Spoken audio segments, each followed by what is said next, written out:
Həzrət Əli əleyhissalam deyir ki, bu dünyada iki insanın razılığını almaqda inadkar ol. Ata və ananın. Valideynləri incitmək olmaz. Onları hər incidəndə insan özünə nə qədər zərər vurduğunun fərqinə varmır. Xoşbəxtliyə gedən qapıları bağlayır. Valideynin övladdan narazılığı. Siz onları sevindirin, görün həyatınıza bolluq, bərəkət necə axır. Ata-ana bolluq, bərəkəti təmsil edir.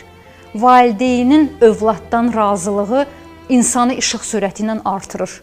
Allah Taala sənin malına, mülkünə, övladlarına elə bərəkət verir ki, sən həyatda yox bilmirsən də nədir.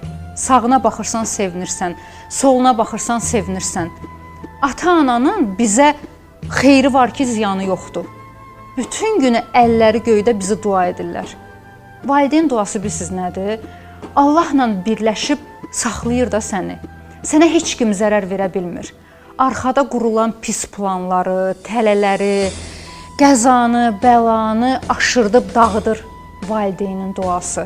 Mən həyatda yaşıma görə gözümün şahidi olduğum çox hadisələr olub. Valideyn küskün olanda övladından o övlad arta bilmir.